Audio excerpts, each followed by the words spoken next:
Graças a paz, irmãos. Vocês já devem ter percebido que nesse mês de novembro a gente está trabalhando o tema de avivamento. Percebido isso nos sermões, nas músicas, nas leituras bíblicas. E pela graça de Deus a gente tem percebido que o avivamento também é necessário hoje. E talvez você já tenha percebido que nos grandes avivamentos ao longo da história algumas marcas são comuns, né? O pessoal sempre volta os seus olhos novamente à palavra de Deus. Foi assim na Reforma ou em qualquer outro avivamento que a gente já ouviu falar aqui, inclusive no que lemos hoje. Também um enfoque na pessoa de Cristo, ou na espera por Cristo. E um enfoque na oração. Mas isso aí já daria um sermão, né, esses 3 pontos. Então, sem mais delongas, eu queria pedir que você abrisse a sua Bíblia na carta de Tiago. Para os que vieram na quarta-feira, já vou adiantar para vocês, é o mesmo texto do pastor Érico. Então, quem já sabe aí, Tiago, capítulo 1, versos 1 até o verso 4. No caso, o pastor foi até o verso 5, a gente vai até o verso 4 apenas.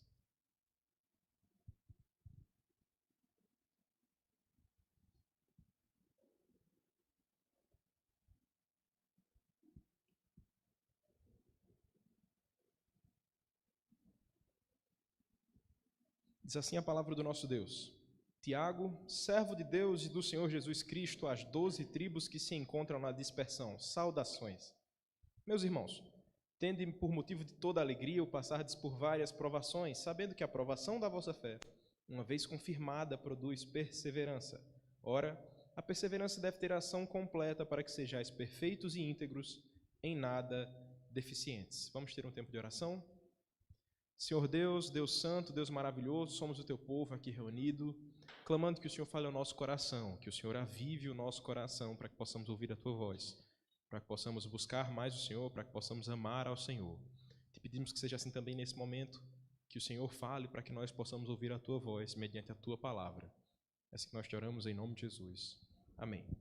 Se você é uma pessoa antenada nas redes sociais, você já deve ter percebido que os seus pastores favoritos, eles não são as pessoas mais influentes do mundo social, do mundo das mídias.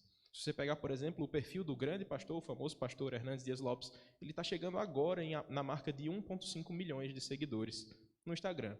Se você olhar, por exemplo, o nosso pastor Augusto Nicodemos, ele ainda nem chegou em 1 milhão de seguidores nas redes sociais. Se você olhar para o pastor Ronaldo Lidório, que a gente orou por ele hoje, ele ainda não chegou nem em 200 mil seguidores.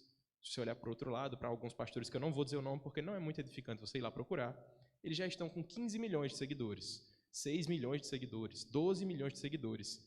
E o que é que explica uma diferença tão gritante? Se o melhor do presbiterianismo não tem nem 2 milhões e o pior desses homens tem 15 milhões, que diferença é essa? O que é que explica essa diferença? Talvez uma boa equipe de mídia, talvez uma equipe de marketing muito grande, mas acredito também que o conteúdo da mensagem faz toda a diferença. Enquanto você tem de um lado pastores que são fiéis à Escritura, expõem fielmente o texto, não tem medo de falar a verdade de Deus às pessoas que precisam ouvir. Por outro lado, você tem pessoas que sentam num banquinho, apagam as luzes e querem trazer uma mensagem motivacional. Pessoas que querem dizer que a sua vida não precisa ter sofrimentos. Pessoas que dizem o seguinte: venha para o time dos vencedores, deixe essa vida de sofrimento de lado. Venha para o nosso time, para a nossa equipe, e aí você vai encontrar de fato uma razão para ser feliz. Essas são as pessoas que têm crescido. Essas são as pessoas que têm milhares e milhares de seguidores nas redes sociais. E não faz muito tempo em que um desses pastores disse o seguinte: cachorros geram cachorros, gatos geram gatos, e Deus gera deuses. Claro, um é bem maior do que o outro, não é? Mas me responda, quem é mais leão, o pai ou o filho? Você entendeu o que ele quis dizer com isso? Ele quis dizer que Deus gera deuses. Assim, se você é um filho de Deus, você é um deusinho. Foi isso que ele quis dizer. E esse é um dos homens que mais tem seguidores no sentido evangélico, no sentido religioso no Brasil. Pregando uma mensagem dessa que diz que nós somos pequenos deuses, assim você não deve sofrer, porque se você está sofrendo é porque você não tem fé, porque você não tem vivido diante de Deus como deveria viver. Esses homens pregam uma vida sem sofrimento, uma vida de time dos vencedores, dizendo que se você está sofrendo, provavelmente você está no time dos perdedores. Então a gente olha para homens como esses, que falam coisas assim e pergunta: o que explica o caso Arielle? O que explica o caso Justina? O que explica o caso Cesarina? Essas pessoas não têm fé? Essas pessoas não têm buscado a Deus de fato? Eu sofro, vocês sofrem. Se vocês sofrem, vocês provavelmente não têm fé, então. Tem alguma coisa errada? Ou a gente está muito errado, ou eles estão muito errados. E bom, a palavra de Deus deixa claro quem está certo. A palavra de Deus diz de fato que os crentes sim sofrem. E a gente sabe disso. Você já tem certos anos na sua carreira, na sua vida, e você já tem percebido que tem passado por diversos sofrimentos. Quando criança, você tinha algum sofrimento específico que se tornou outra coisa quando você cresceu, e sofrimentos sempre nos acompanham. Mas sabe o que é pior? Mesmo que você saiba que há sofrimento na vida, o simples fato de saber que existe sofrimento não te prepara para quando o dia mal chegar. Simplesmente saber que um dia eu vou chorar, que um dia eu vou sofrer, não me prepara para quando o dia do sofrimento bate na porta. Quando o dia do sofrimento chega, aí a gente é testado. Aí, de fato, a gente precisa ter uma reação. A gente precisa saber que nos dias ruins temos que ter uma atitude correta. Mas o simples fato de saber que existem dias ruins não nos prepara para isso. Na verdade, saber que existem dias maus, saber que existem provas e sofrimentos, não respondem nem às perguntas da nossa alma. Por exemplo, por que nós sofremos? Por que nós temos, de fato, dias ruins? Qual o sentido da dor? Por que nós sentimos o medo? Nada disso é respondido por uma teologia vazia. Mas a palavra de Deus responde. Qual é o propósito do sofrimento? Aqui na carta de Tiago, você provavelmente vai encontrar a primeira obra escrita do Novo Testamento. É uma das obras mais especiais já escritas em toda a humanidade. É uma carta incrível e única que ela tem um aspecto muito prático. Você já deve ter percebido que outras cartas, por exemplo, as cartas de Paulo, normalmente tratam de algum problema. Está combatendo alguma herege, alguma heresia, algum problema que estava circundando a igreja. Não é muito bem assim na carta de Tiago. Tiago, de fato, fala ao coração dos seus ouvintes. Ele vai ao chão da igreja. Ele fala de aspectos práticos de uma teologia no cotidiano, de um cristianismo. Na prática, ele se parece muito com livros do Antigo Testamento, como Provérbios, por exemplo, porque se preocupa com as ações do povo de Deus em comparação com a sabedoria divina. E essa carta, essa epístola de Tiago, que você provavelmente já leu, você provavelmente já conhece, ela é muito curta, mas ela traz preciosos ensinos ao nosso coração, porque ela fala de sofrimento do começo ao fim, mas do começo ao fim, ela também traz um abraço de esperança, um abraço consolador que vem direto do nosso Deus. Mas mesmo sendo uma carta tão rica, uma carta tão boa, que fala tanto ao nosso coração, ao longo da história ela vem sendo muito negligenciada, vem sendo muito difamada. Inclusive o próprio Martinho Lutero, o reformador, ele disse que essa é uma carta fraca. Ele achava que essa era uma carta de palha. Isso no começo do seu ministério. Ele chegou a dizer que essa carta não era nem digna de estar no Novo Testamento. Claro, com o passar dos anos, com a maturidade chegando, ele disse, não, reconheço que de fato essa carta é útil, é inspirada por Deus, mas ele teve esse problema de reconhecer que essa é uma carta teológica, que é uma carta importante para o reino de Deus. Mas de fato ela é importante. Essa carta inspirada pelo Espírito é uma carta à igreja de modo geral. Não a uma igreja específica como Éfeso, Esmirna, como as outras cartas como Gálatas, mas a toda a igreja. E a gente leu isso no primeiro verso. Então, de maneira especial, esses 4 versos que nós lemos aqui hoje vão nos mostrar sobre o tema geral da carta, sobre esse sofrimento que deve ser vivido com alegria. Esse é o tema central que os primeiros versos têm mostrado. Tiago ele tem mostrado essa alegria que perpassa, que suporta, que supera o sofrimento. Mas antes de falar da própria alegria, ele fala sobre qual é o propósito do sofrimento. E essa vai ser a nossa reflexão na noite de hoje. Vamos pensar sobre isso. Qual é o propósito do sofrimento? Eu quero responder a seguinte pergunta: quais são esses propósitos? O primeiro propósito, nos versos 1 e verso 2, é nos ensinar sobre dependência do Senhor. Vamos ler novamente os versos 1 e 2. O texto diz assim: Tiago, servo de Deus e do Senhor Jesus Cristo, às 12 tribos que se encontram na dispersão. Saudações. Meus irmãos, tende por motivo de toda a alegria o passardes por várias provações. Se você é acostumado a ler a Bíblia, se você tem esse contato com a palavra do Senhor, você já viu que em outras cartas o contexto é meio diferente. O autor começa dizendo Paulo, apóstolo, Paulo, servo de Cristo, e depois ele faz em seguida ações de graças, dizendo louvo a Deus porque vocês permanecem firmes, ou no caso de Gálatas ele já faz uma reclamação dizendo vocês se afastaram muito rápido do Evangelho. Ele vai seguir esse padrão. Saudação, em seguida um trecho de ação de graças, uma oração, mas Tiago não começa assim. Ele começa de fato com essa apresentação e já vai direto para o tema da sua carta. Ele se apresenta como Tiago, servo de Deus e do Senhor Jesus Cristo. Tiago era um nome muito comum no Novo Testamento. Há pelo menos 4 Tiagos na Bíblia mencionados aqui nesse Novo Testamento. O primeiro deles é Tiago, irmão de João, o filho de Zebedeu. Você pode ler sobre ele em Marcos 1,19. O segundo é Tiago, filho de Alfeu, que também era um dos 12 discípulos, chamado de Tiago o Menor, e você pode ler sobre ele em Marcos 15:40. O terceiro é Tiago, o pai de Judas, e você pode ler sobre ele em Lucas 6:16. E um quarto Tiago era Tiago, filho de Maria, irmão de Jesus, que era chamado de presbítero ou pastor da igreja de Jerusalém. É sobre esse que nós vamos falar, sobre esse Tiago, esse quarto Tiago, que é apresentado em Mateus 13:55, em Atos 15:13, e provavelmente a carta foi escrita por ele, de fato, o que era irmão de Jesus. Mas sabe o que é curioso? Mesmo esse homem sendo irmão de Jesus, ele não nasceu crente. Ele não nasceu acreditando que aquele Jesus que estava ao seu lado durante toda a vida era o Salvador do mundo. Na verdade, mesmo sendo irmão de Cristo, ele não percebeu que aquele era o Salvador.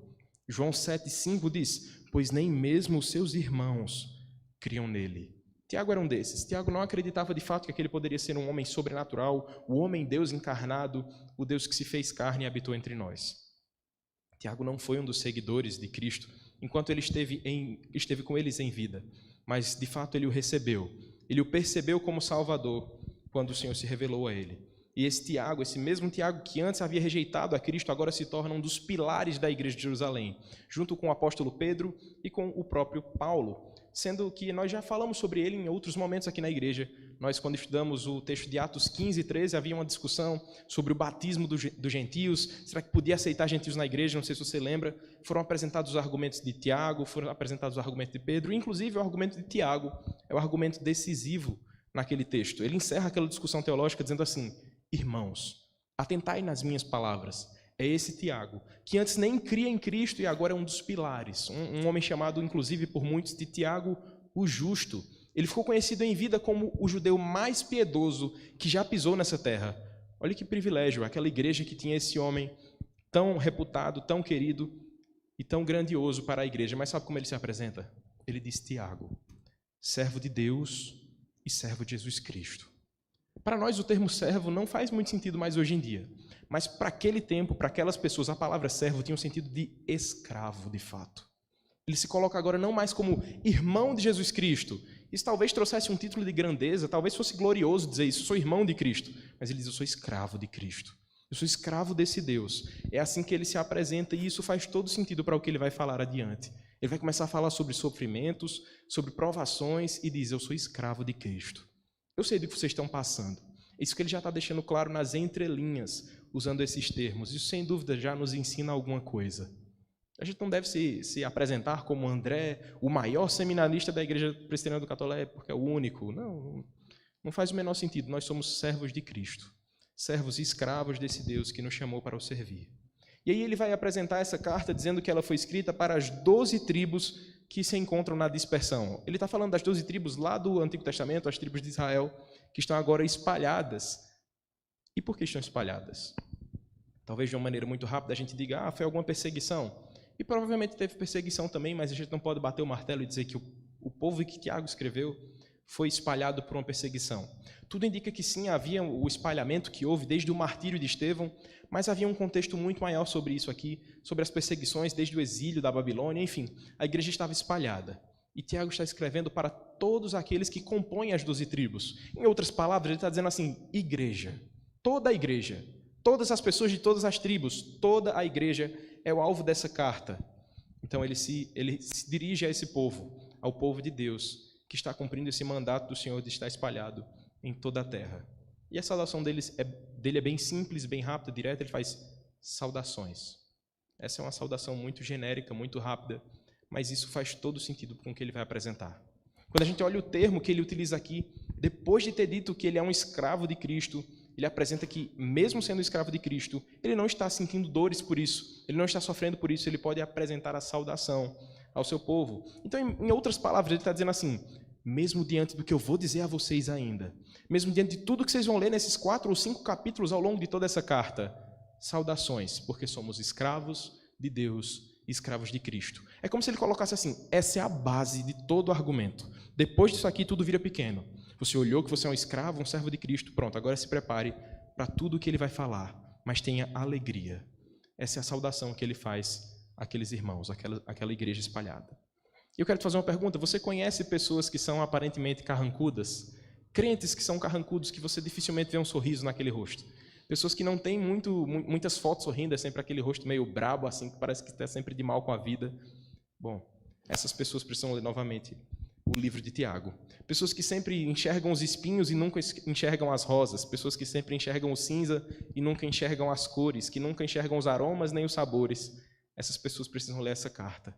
Essa carta que tanto vai falar sobre alegria, que tanto vai falar sobre sabedoria, que tanto vai mostrar que a vida não é tão ruim assim, que a vida não é tão cinzenta assim, mesmo que seja repleta de sofrimentos. Essa é uma carta que vai nos dizer: precisamos aprender a depender do Senhor. Você lembra do que eu disse sobre Tiago? Tiago era um homem que cresceu com Cristo. Talvez ele tenha brincado, comido na mesma mesa, usado o mesmo banheiro, enfim. Ele teve a vida comum com o próprio Jesus Cristo. Mas não foi por andar com Jesus Cristo que ele foi convertido. Não adiantou ele estar do lado, talvez dividindo o mesmo quarto com Cristo, que ele foi convertido. Isso já nos ensina algo.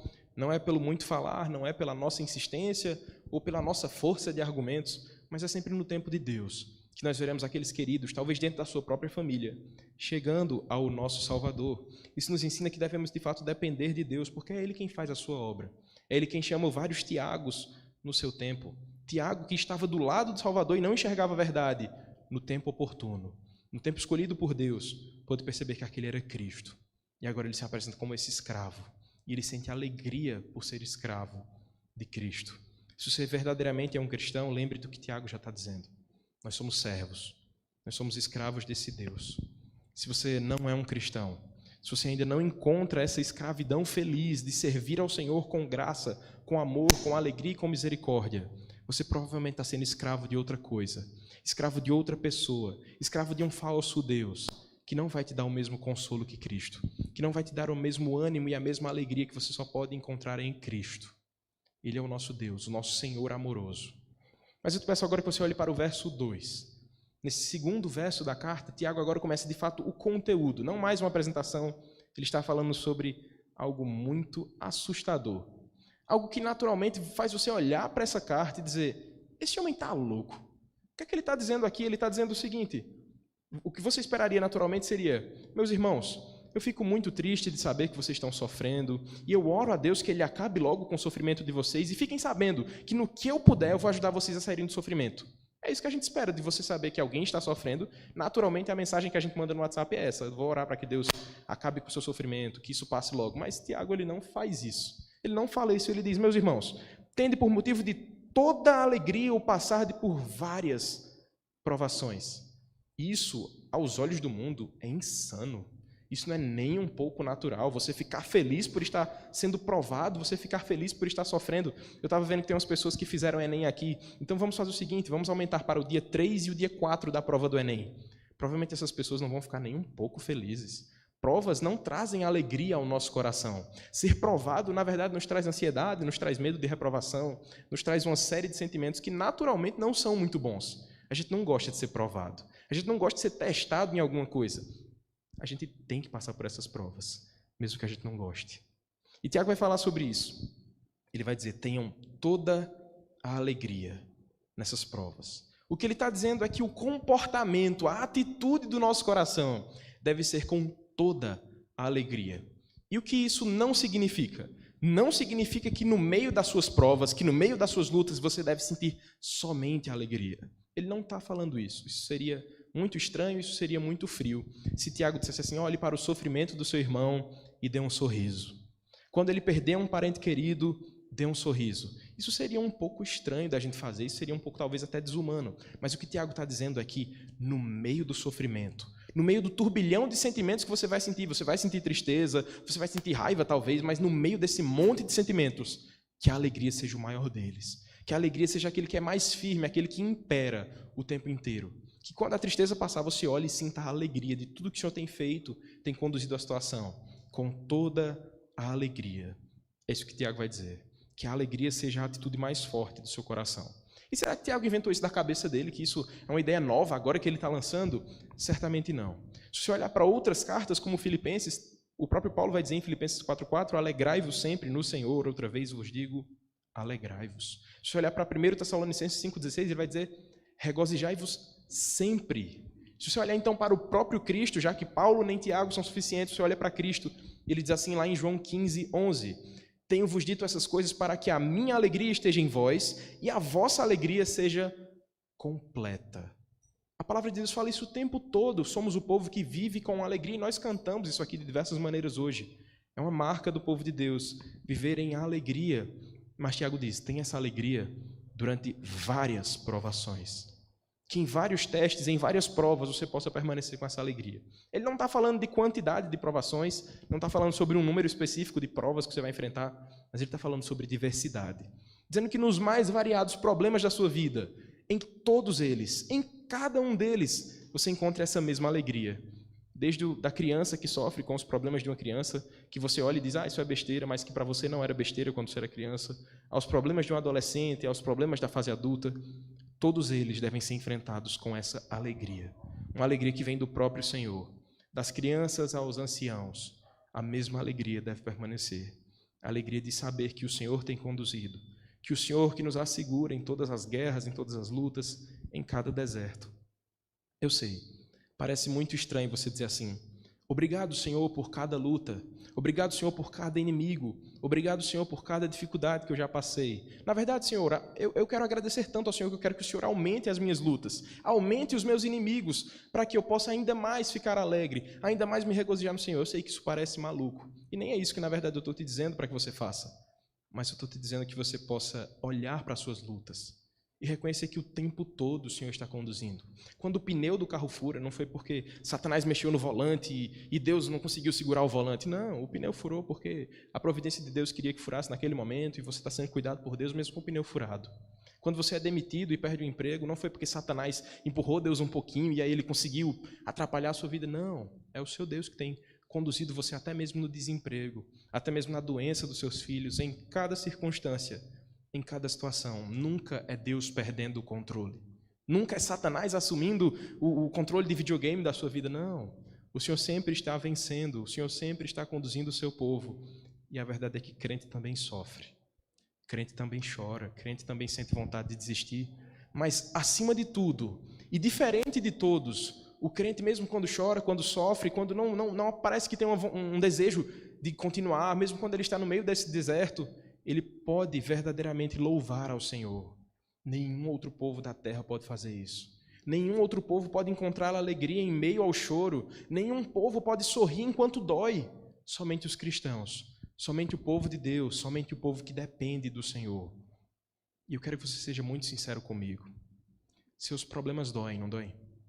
Chega aquele momento em que você não está mais aguentando, que você provavelmente já orou, dizendo, Senhor, arranca de mim isso aqui que eu não estou aguentando mais. Eu não vou dizer que sei como é, porque a sua dor é diferente da minha e a minha é diferente da sua. Mas nós sentimos essas dores, nós sentimos esse misto de emoções, de sentimentos, nós somos bombardeados por diversos pensamentos que nos fazem questionar até o próprio Deus. E mesmo que eu não vá dizer que sei como é a sua dor, eu vou dizer que eu sei de alguém que sabe como é a sua dor. De alguém que sabe o que você está passando, que já passou muito mais do que você, na verdade. Muito mais do que eu. Alguém que sofreu muito mais em nosso lugar. E esse alguém, em momento algum, tentou fugir da dor. Esse alguém, em momento algum, tentou abandonar aqueles sentimentos. Esse alguém, em momento algum, tentou desobedecer ao próprio Deus. Esse alguém que sofreu muito mais do que todos nós juntos, foi até a cruz. Esse é o nosso Salvador, que sofreu diante de todos os homens, que sofreu diante do nosso Deus e Pai, do seu próprio Pai. Se ele sofreu, por que eu deveria esperar uma vida isenta de sofrimentos? Se ele sofreu, por que eu deveria esperar uma vida light aqui nessa terra? Não.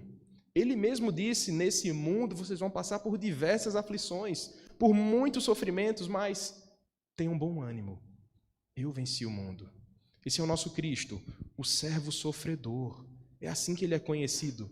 Aquele que sofreu até a cruz, aquele que tem nos ensinado que o sofrimento nos faz depender de Deus. Como ele mesmo orou, dizendo, Pai, que se for possível, afasta de mim esse cálice, mas que não seja feita a minha, mas a tua vontade. Ele estava mostrando dependência do Senhor em todo o tempo, obediência ao Senhor. Assim também deve ser na nossa vida. O sofrimento nos leva a depender de fato do Senhor, sabendo que é Ele que está no controle de todas as situações, de todas as coisas, até das que aparentemente são provações ruins, sem esperança, sem alegria. Deus está nessas provações também, conduzindo o seu povo. Então, quais são os propósitos do sofrimento?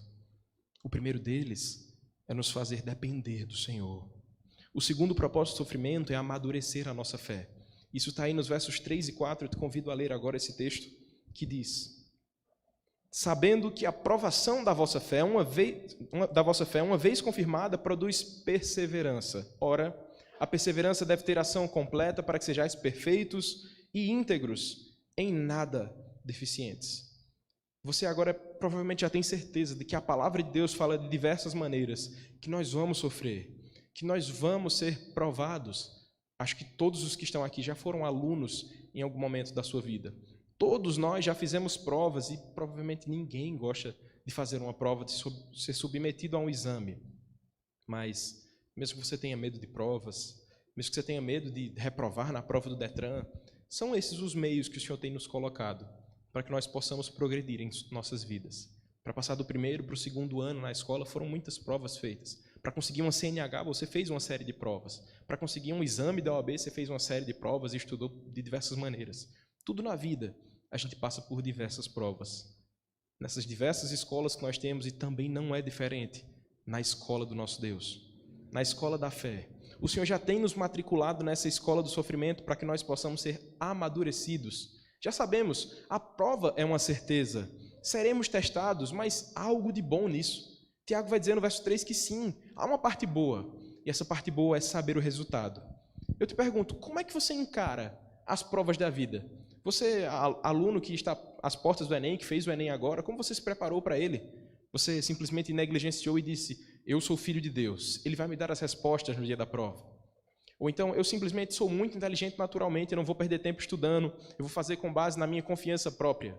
Ou simplesmente eu vou fugir dessa prova, eu não mereço fazer uma prova, eu não mereço esse sofrimento de passar 2 domingos lá, sofrendo, comendo chocolate, ouvindo o povo abrindo sacolas, eu não mereço fazer isso. Eu quero te dizer que nenhum desses caminhos funciona muito bem. Todos nós, quando sabemos que há uma prova em andamento, que está chegando o dia de uma prova, o único caminho que nós conhecemos natural para que nós tenhamos um bom resultado é a preparação, é a perseverança, é a disciplina naquele conteúdo para que nós sejamos amadurecidos. Para que aquele conteúdo, por exemplo, de matemática, que antes era tão difícil, depois de tanto fazer exercício, se torna um pouco menos difícil. Também é assim na vida cristã. Quando você é submetido a um exame, a uma prova, a uma dor, a um sofrimento, se você simplesmente negligencia aquele sofrimento, no próximo sofrimento a dor será da mesma maneira. Mas a cada simples dor ou a cada grandiosa dor que você tem sentido, se você busca aprender naquilo, aprender do Senhor o que Ele quer te ensinar naquele sofrimento, provavelmente, quando você chegar em outras provas no futuro, em outras lutas e dores, você já vai olhar dizendo, Senhor, me ensina nesse sofrimento. Senhor, me ensina para que eu possa usufruir o máximo desses dias de dor, diante da Tua vontade, diante da Tua bondade. E é isso que você tem visto nos irmãos que nós temos orado por aqui. É isso que você pode ver no perfil do pastor Ronaldo Lidório, se você abrir qualquer um dos seus posts sobre o sofrimento que ele tem enfrentado. Em cada um deles, ele fala sobre como ele tem aprendido a depender do Senhor, a ter uma fé mais madura, a pedir ao Senhor que lhe dê forças, lhe dê lições naquele sofrimento. Da mesma maneira, a nossa irmã Arielle, que também tem sofrido, ela tem buscado aprender do Senhor no meio da dor. Eles não querem orar a Deus dizendo, Senhor, me livra dessa dor, porque eu não mereço sofrer. Não, eles sabem que serão submetidos à dor. Eles sabem que são peregrinos. E como peregrinos, eles não podem esperar que o céu seja aqui na terra. Eles não podem esperar uma vida sem sofrimentos aqui na terra. Eles não podem esperar uma vida melhor do que a do próprio Cristo aqui na terra, não. Eles sabem que como seguidores de Cristo vão sofrer. Como imitadores de Cristo, estão expostos a diversos sofrimentos. Assim também devemos entender. A provação é um termômetro para a nossa fé. É um medidor de quanta fé nós temos no Senhor. Em cada sofrimento que nós passamos, somos expostos a esse termômetro, a esse medidor, para que possamos depender do Senhor, para que possamos perseverar na fé no nosso Deus. E olha que interessante o verso 3. Ele diz assim, a perseverança deve ter ação completa para que sejais... o verso 3. Sabendo que a aprovação da vossa fé, uma vez confirmada, produz perseverança. Ele diz que produz perseverança, não fé. A fé já está ali. Não é a dor que gera fé. A gente às vezes costuma dizer isso, né? Se não vier pela dor, se não vier pelo amor, vai vir pela dor. Mas não é a dor que gera fé nas pessoas. A dor gera perseverança. A fé, ela vem pelo próprio Espírito de Deus. E se Ele tem te dado essa fé, certamente ela será amadurecida nesse carbureto do sofrimento. Ela será amadurecida nessa perseverança que o Senhor tem nos dado. O pastor Eric trouxe essa definição muito simples que o pastor Hernandes nos faz sobre perseverança, dizendo que perseverança é a paciência triunfadora em meio a circunstâncias difíceis. Você entendeu o que isso quer dizer? Essa é a definição simples. Perseverança é a paciência triunfadora, em meio a circunstâncias difíceis. Tornando ainda mais claro, perseverança não é simplesmente dizer, eu aguento toda a dor. Isso é resiliência. Perseverança, na verdade, é caminhar mesmo quando está doendo. Perseverança é continuar caminhando mesmo quando os joelhos já estão cansados. Perseverança é continuar nadando mesmo quando a correnteza está oposta a você. Isso é perseverança. E é isso que nós devemos fazer com a fé. Mesmo quando o cerco se fecha, mesmo quando as portas da perseguição se abrem diante da igreja, se você retrocede, você não perseverou. Se você olha para o sofrimento e diz, está difícil demais ser crente, vou voltar para aquelas portas e voltar para a minha vida anterior, voltar para os meus pecados antigos, isso não é perseverança. Perseverança é olhar para o sofrimento e dizer, vale a pena continuar mesmo que esteja doendo. Vale a pena seguir esse caminho mesmo que meu joelho já esteja sangrando de tanto andar. Mesmo que eu ainda não veja a esperança que está posta diante dos meus olhos, eu vou continuar caminhando com essa fé, com essa perseverança. Hebreus 12:11 diz, toda disciplina, com efeito, no momento não parece ser motivo de alegria, mas de tristeza. Ao depois, entretanto, produz fruto pacífico aos que têm sido por ela exercitados, um fruto de justiça. Hebreus está dizendo essa verdade que nós experimentamos muito bem. As provas nos fazem muitas vezes sentir tristeza, medo, mas depois da prova, aquela sensação de fui aprovado, o Senhor já me deixou passar por isso. Olhar para trás e dizer, acabou o sofrimento, acabou o seminário, agora você tem alegria no seu coração. Agora você pode novamente dizer, estou caminhando com maturidade diante do Senhor. O que Tiago está dizendo aqui é, continuem, mesmo sofrendo, porque isso nos amadurece, porque isso amadurece a nossa fé. E é isso que ele continua dizendo no verso 4, dizendo que a perseverança deve ter ação completa. O que ele está querendo dizer com isso é, não tente pular nenhuma etapa, não tente pular o sofrimento, não tente pular as orações, não tente pular o clamor que você tem que fazer ao Senhor, não tente pular a confissão de pecados que você tem que ter diante do Senhor, não tente pular os louvores que você deve apresentar ao Senhor. Todo o processo do sofrimento que nos leva aos pés do Senhor é necessário. Não tente pular etapas, não tente encontrar atalhos para não sofrer. Esse é o caminho que o Senhor tem nos dado. Esse foi também o caminho do seu Salvador. Esse foi o caminho de Cristo, o caminho do sofrimento. E esse é um dos pilares de um avivamento. A gente estava comentando com o pastor Flauber ontem, dizendo que você nunca encontra uma história de avivamento que aconteceu na igreja, em que estava tudo calmo. Todo mundo estava em casa e disse, vamos se reunir e fazer um avivamento aqui. Ninguém faz isso. O avivamento normalmente vem por uma crise, um sofrimento, uma petição do povo, um país que começou a perseguir a igreja e ali o povo se reúne e ora. No meio daquela angústia, no meio daquele sofrimento, a igreja se levanta como braço de Deus, como boca de Deus em uma nação. Que o sofrimento nos faça também ser assim. E eu não estou nem falando de um sofrimento de modo nacional, mas que cada sofrimento que você tem passado, que o sofrimento que nós enfrentamos individualmente, nos faça experimentar esse avivamento. Que esse sofrimento que você tem enfrentado talvez há muitos anos dentro da sua casa, talvez no seu relacionamento ou com seus filhos que ainda não entenderam o Evangelho, que esse sofrimento te faça depender do Senhor, te faça ser uma pessoa avivada, que ama o Senhor, que tem buscado o Senhor em todos os dias, em todos os instantes. Que o sofrimento não seja uma desculpa para dizer a igreja tem muitos pecadores, eu não vou ficar lá. Mas que o sofrimento te faça olhar e dizer eu preciso desse Cristo que traz esperança para um sofredor como eu. Esse é o propósito do sofrimento, nos tornar, como Tiago vai dizer aí no verso 4, perfeitos e íntegros. Então, eu queria perguntar aos irmãos, aqueles que já têm passado por diversos sofrimentos, aqueles que já chegaram nesse patamar, que são perfeitos e íntegros, que levantem uma de suas mãos. Ninguém? Nem o pastor? Ninguém? Porque não é exatamente a interpretação que a gente tem de perfeitos e íntegros. A gente olha para esse texto com perfeitos e íntegros e pensa, então Tiago está dizendo que quando eu for provado, que quando eu passar pela dor, eu não vou mais pecar, eu vou viver uma vida perfeita e íntegra, sem pecado nenhum. Não é isso que ele está dizendo. Quando ele usa perfeitos e íntegros, lá no grego, o sentido das palavras significa maturidade na fé. E maturidade na fé vai dizer o seguinte, que você não olha para o sofrimento mais como uma criança que fica esperneando, que fica fazendo birra, dizendo, Deus, eu não mereço, Deus, afasta de mim esse espinho. Como o próprio Paulo disse.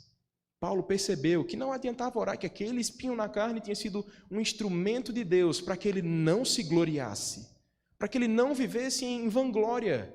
Assim também são os nossos sofrimentos. Se o Senhor tem te feito sofrer de alguma maneira, você pode orar dizendo: Deus, me ensina o que o Senhor quer me ensinar nesse sofrimento.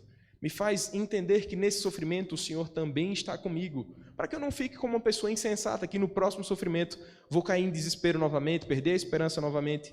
É isso que ele vai chamar de perfeitos e íntegros. Aqueles que já de fato têm uma maturidade. Aquele que tem uma fé fortalecida, uma fé constante, estável, firme como uma árvore centenária, que suporta sol, suporta chuva, que suporta os tempos de calor, tempos de frio, que suporta a tempestade. Essa é uma fé perfeita e íntegra. Aquela fé firmada, ancorada no Senhor de fato. Então, agora que você entendeu o que é perfeito e íntegro, talvez você olhe para mim e diga: André, então esse sermão não foi para mim não, porque você tem 26 anos, não tem? Eu tenho 26 anos. Então você vai dizer: André, o que você tem de vida, eu tenho de igreja. Mas eu quero te dizer que nem sempre tempo é igual a maturidade. Nem sempre idade é sinônimo de maturidade. Pode ser que você conheça um rapaz da UPA que ele tem muito mais maturidade na fé do que pessoas de 50 anos. Pode ser que você conheça um garoto de 21 anos que tem uma caminhada tão grande com o Senhor, aos pés do Senhor, que demonstra uma maturidade muito grande, que sabe aconselhar muito bem, que sabe usar as Escrituras muito bem. Eu quero te dizer isso. Nem sempre tempo, nem sempre idade são sinônimos de maturidade. Maturidade a gente não consegue lendo livros. Lá no seminário eu não estou lendo livros de maturidade. Lá no seminário eu estou sofrendo. Para que no sofrimento eu possa aprender a depender do Senhor. Para que no sofrimento eu possa aprender a depender dos meus irmãos que tanto têm apoiado e sustentado. É assim que você aprende maturidade. Você não aprende maturidade lendo um livro sobre como ser maduro. 10 passos para ser maduro mais rápido. Não funciona. Não é assim. Como foi que você aprendeu a ser pai?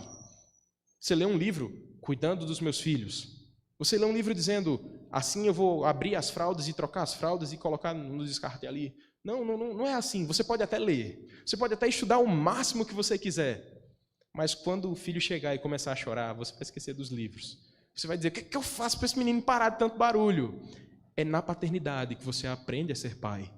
É cuidando dos seus filhos, ou talvez do filho dos outros, que você vai aprender a ser pai, que você vai aprender sobre paternidade.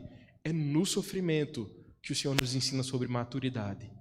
E eu não digo necessariamente no seu sofrimento. Talvez você, filho, tenha visto os seus pais sofrendo, e você pode amadurecer no sofrimento deles, para não cometer os mesmos erros, para não cometer os mesmos pecados. A gente pode aprender no sofrimento dos outros também, para que nós soframos um pouco menos. Na escola da fé há muitas provas, e todos os alunos matriculados vão passar por essas provas. Todos os crentes do mais novo ao mais velho, dos meninos que subiram agora para o departamento infantil, eles também já têm os seus sofrimentos. Eles já têm aprendido de diversas maneiras que não são fortes o bastante para se virarem sozinhos, mas que eles precisam do Senhor. E é quando eles aprendem isso, é quando eles se tornam de fato perfeitos e íntegros, que o texto continua e diz que eles ficam em nada deficientes. Em nada deficientes. Quando você tiver a sua fé amadurecida, a sua fé firmada como uma árvore centenária, quando você tiver essa fé robusta, você vai perceber que o sofrimento, assim como o de Jó, não te tirou o essencial.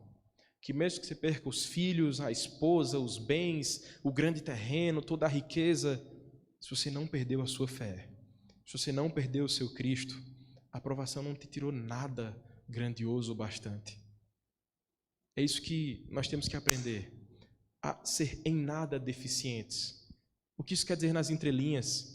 Que à medida que você sofre e se torna mais parecido com o Senhor, quanto mais você se tornar parecido com o Senhor, menos você vai sentir falta das outras coisas. Menos você vai olhar para Deus e dizer: ó Deus, está me faltando isso. Ele vai dizer: não, você já tem aprendido a depender de Cristo. Cristo é o bastante.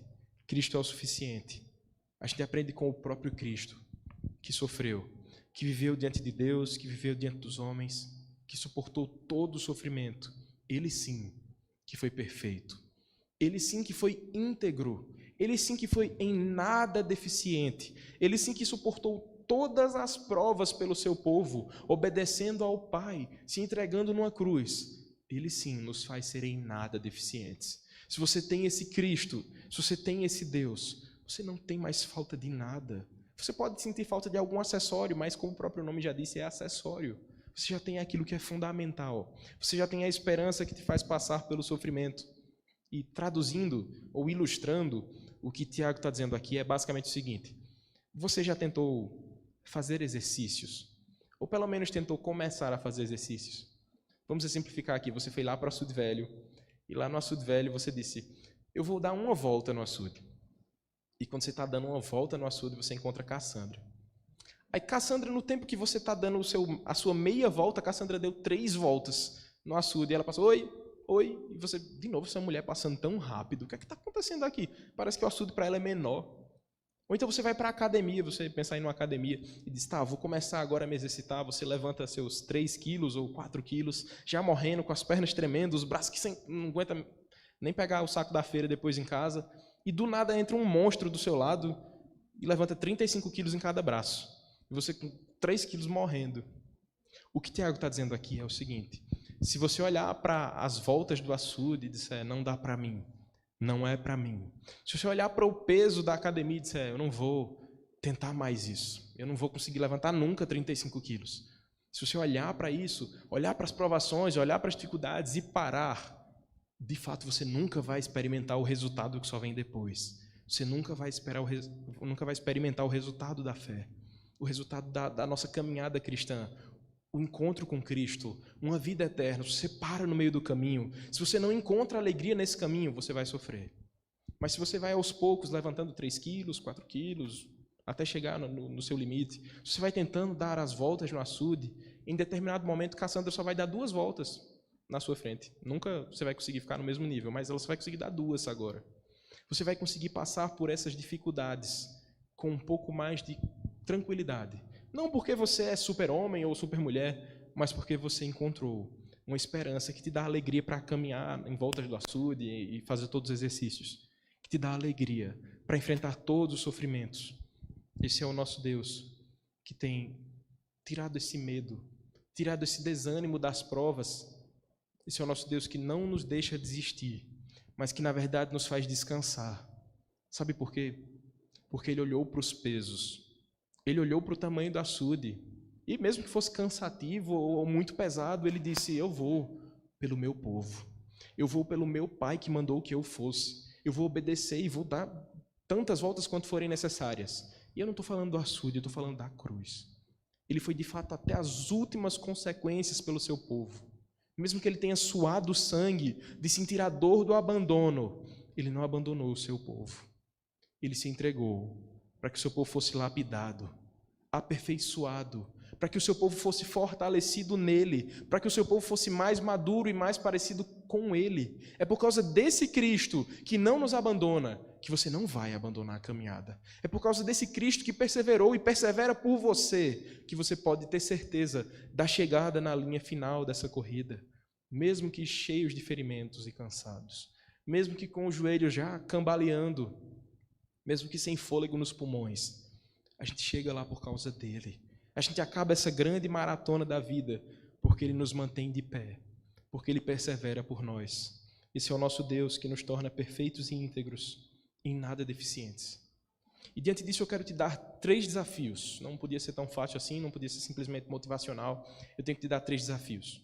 O primeiro deles, abandone a teologia coach, a teologia anti-sofrimento, que mesmo que você não consuma os conteúdos, ainda insiste em nos cercar. Abandone essa teologia de uma vida light, de uma vida soft diante de Deus, que não nos deixa sofrer, que diz, se você está sofrendo é porque você cometeu algum pecado. Não. O próprio Deus olhou para Jó e disse, meu servo Jó em nada pecou, em nada foi achado falta, mas Jó é um dos homens que mais sofreu nessa terra. O próprio Cristo sofreu até as últimas consequências. E por que nós não sofreríamos? Crentes também sofrem, crentes também adoecem, crentes perdem familiares em acidentes. A chuva que alaga as cidades também alaga a casa dos crentes. E você tem que ter certeza disso. Para que você não pense que você está sendo punido por uma ira divina e cósmica. Não. Deus talvez esteja provando a sua fé. Ele esteja te levando a depender dele. E eu sei que nada disso é fácil. Nada disso é confortável. Tudo isso dói, tudo isso machuca. Tudo isso faz a gente chorar. Mas e aí, o que é que você vai fazer? Diante do sofrimento, você vai sair da igreja presbiteriana, vai buscar uma daquelas seitas que pregam uma vida totalmente isenta de sofrimento e alegria? Se você for lá, eu te dou 15 dias para voltar. Você vai lá experimentar aquela teologia que diz, crente não sofre, e você vai voltar aqui dizendo, pastor, lá eu sofri também, não adiantou. Pastor, eu procurei outras igrejas e lá dizia que se eu doasse meu carro para o pastor, os meus sofrimentos iam acabar. Eu estou com sofrimentos sem carro agora. Você vai encontrar essas igrejas que pregam esse evangelho light e vai perceber que esse evangelho light não sustenta. Não sustenta. Ele não dá forças, ele não tem vitaminas o suficiente para sustentar o crente no sofrimento. Se o próprio Cristo não sofreu do sofrimento, quem somos nós? Quem somos nós para fugir desse sofrimento? Quem somos nós para dizer que precisamos de uma vida sem sofrimentos aqui? Fuja dessa teologia vazia. Firme-se na teologia do Evangelho, na teologia que diz que sim, você vai sofrer, mas a vitória já é garantida por Cristo. O segundo desafio, principalmente aos pais, ou àqueles que desejam ser pais, não prive os seus filhos do sofrimento. Eu sei que você ama muito os seus filhos. Eu sei que você olha para o seu filho adoecido e diz, Senhor, que fosse em mim, que aquele braço que ele quebrou, que fosse o meu braço. Eu sei que você fala isso porque você ama os seus filhos. Eu sei que você estaria no lugar dele quando ele passa por uma provação muito difícil. Eu sei que você pensa isso por muito amar os seus filhos, mas é por muito amar os seus filhos que você tem que ensinar que eles precisam depender do Senhor. Que eles precisam passar por cada provação que o Senhor os tem colocado, que aquele braço quebrado, aquele sofrimento, aquela prova que ele não conseguiu tirar uma nota boa, tudo isso deve ser usado por você, pai, para ensinar ao seu filho a depender do Senhor, para que ele possa olhar para o sofrimento e não desprezar o sofrimento, para que ele olhe para o sofrimento como uma escola, como um professor que tem ensinado, assim como já ensinou você de diversas maneiras. Não prive os seus filhos do sofrimento, por amor a eles, pregue o Evangelho. Anuncie de fato essa esperança em meio à dor, esperança em meio ao sofrimento, mesmo que você já esteja doendo, de tanto ver os seus filhos sofrendo, de tanto ver os seus filhos chorando, sem conseguir entender as coisas, seja você aquele que ora por eles. Peça sabedoria para você e por eles também. Entregue seus filhos ao Senhor. Consagre seus filhos ao Senhor, ensinando-os o Evangelho, para que de fato eles dependam desse Deus. E lembre que Ele sempre ouve a sua oração. Por fim, o terceiro desafio que eu te faço. Busque maturidade. Eu queria muito mesmo poder dizer que quando acabar esse sermão aqui, que a gente cantar o último louvor, receber a bênção apostólica, você vai passar por aquelas portas e nunca mais vai pecar. Que você nunca mais vai errar, mas você vai. Eu vou. E eu nem dou muito tempo para a gente fazer isso. A gente sempre vai tropeçar diante do Senhor. A gente sempre vai cometer antigas falhas, antigos erros. Mas eu não estou fazendo uma pregação dizendo que você deve ser perfeito aqui na terra. Sabe por quê? Porque alguém já foi perfeito por você.